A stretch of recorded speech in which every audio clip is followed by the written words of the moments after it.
धरने पर बैठे नौगांवों के किसानों और पुलिस के बीच झड़प हो गई, जिसके बाद पुलिस कई किसानों को गिरफ्तार कर हरियाणा रोडवेज की 4 बसों में भरकर थाने ले गए। किसानों ने धीरदुका गांव में IMT रोजका में सोना का काम रोक दिया था, जिसके बाद HSIIDC के कर्मचारी पुलिस के साथ JVC मशीनों को लेकर नालियां और रास्तों का कार्य करने मौके पर पहुंचे थे। उसी समय हजारों किसान, महिला और बच्चे कार्यस्थल पर पहुंच गए। इस दौरान पुलिस और किसानों में तीखी बहस हुई। किसानों ने कार्य को रुकवाते हुए कहा कि जब तक उनकी मांगें पूरी नहीं होंगी तब तक वह काम नहीं होने देंगे।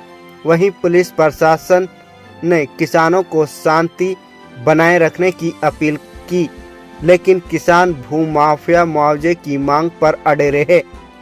HSIIDC के कर्मचारी सोमवार को भी JVC मशीन लेकर पहुंचे थे, लेकिन किसानों ने मौके पर पहुंचकर JVC मशीनों पर चढ़कर काम रोक दिया। किसानों ने साफ तौर पर कहा कि जब तक हमारी मांगें पूरी नहीं होंगी तब तक किसी भी कीमत पर काम नहीं चलने दिया जाएगा। काफी समझाने के बाद किसान अपनी मांगों को लेकर अड़े रहे और काम कर रही JVC मशीनों को रुकवाकर उन पर बैठ गए।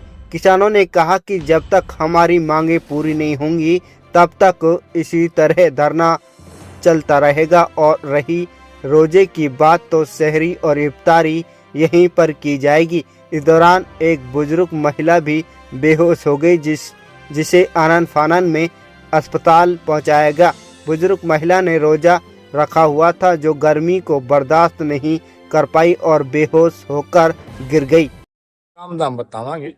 धोखाधड़िया करी है इन अनपढ़ किसानों के लिए। उन अंग्रेजी में जिसने हिंदी भी नहीं पढ़नी आती, और उन अंग्रेजी में बनवा रहे हो एग्रीमेंट। जो अंग्रेजी में एग्रीमेंट करवा, ये पढ़ तो हिंदी भी नहीं सकते और उन करवा दिया अंग्रेजी में।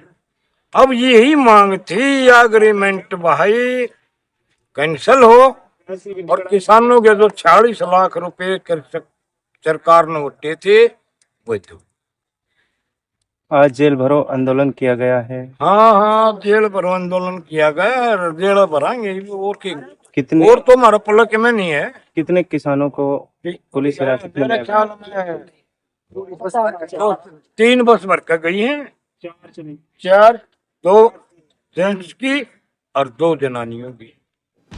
HSIDC रोजका में जो किसानों का काफ़ी समय से प्रदर्शन चल रहा था, हमने किसानों को बातचीत के लिए आमंत्रित करते हुए खुद स्वयं मैंने 3 बैठकें करी, और HSIDC के उच्च अधिकारियों से भी उनकी बैठक हुई, और उनमें से कुछ मांगे ऐसी हैं जो लीगली संभव नहीं है, वो भी उनका अवगत करा दिया गया। कुछ उनकी मांगे, कोई कम्युनिटी सेंटर है, स्कूल सेंटर है, कब्रिस्तान के लिए जगह है, और जो भी प्लेसेस है आंगनवाड़ी अनल, वो हमने उनकी मान ली थी। उस पर हमने काम ऑलरेडी शुरू कर दिया था, सरकार भी उस पर सहमत थी, और ये काम पिछले 6 से 8 महीने से उन्होंने रोका हुआ था। इससे न केवल ज़िले की प्रगति में बाधा उत्पन्न होती है, बल्कि एक जो हरियाणा राज्य में कोई इन्वेस्टर है उसको भी एक अनुकूल माहौल मिले और वो अपना एक अच्छे से काम करे, और जो लोग हैं उनको रोजगार मिले और क्षेत्र का विकास हो। ये हमने किसानों को भी अवगत कराया, बार बार उनसे वार्तालाप के चैनल भी रखे, लेकिन जो किसान नहीं मान रहे थे, उसके बाद हमने कल से ड्यूटी मजिस्ट्रेट अपॉइंट करते हुए पुलिस फोर्स की मदद ली, और HSIDC ने कल भी काम शुरू किया, आज भी वहाँ काम चल रहा है। कुछ किसानों ने काम का विरोध किया, तो हमने उनको शांतिपूर्ण तरीके से उन्होंने अपनी अरेस्ट दी है। मेरा जो बाकी गांववासी हैं और किसान हैं उनसे अनुरोध है कि आपको बार बार बातचीत के लिए भी बुलाया गया था, बातचीत भी करी थी। जो चीज़ें लीगली पॉसिबल नहीं है वो चीज़ों के लिए हमने आपको ऑलरेडी अवगत करा दिया गया था। कुछ मांगे बिल्कुल ही जायज़ नहीं है, उन पे कोई कार्रवाई नहीं हो सकती, और कुछ मांगे हमने खुद से ही आपकी सरकार तक भी पहुंचा दी है, उन पे बात चल रही है। तो बाकी से मेरा अनुरोध है कि कानून को अपने हाथ में ना लें। विकास कार्य क्षेत्र के लिए बहुत ज़रूरी है और क्षेत्र के युवा और हर वर्ग का जो विकास होगा उसकी कोई तुलना बाकी चीज़ों से नहीं हो सकती।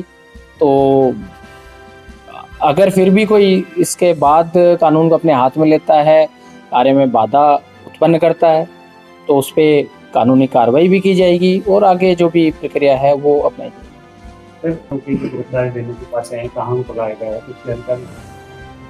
आज लगभग 100 से ऊपर किसानों ने अपने वॉलंटरी गिरफ्तारी दी है, तो उनको पुलिस लाइन में हमने डिटेन किया है और उनको अभी उन पे कोई FIR और बाकी चीज़ें नहीं की है। उनको समझाइश की गई है कि कानून को अपने हाथ में नहीं लें। जो बातचीत का चैनल है वो बातचीत का चैनल अपनाएं।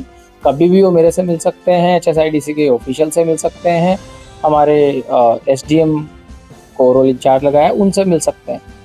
तो अभी भी बातचीत का रास्ता बिल्कुल ओपन है, लेकिन कानून को अपने हाथ में अगर लेंगे तो फिर कानूनी कार्रवाई की जाएगी।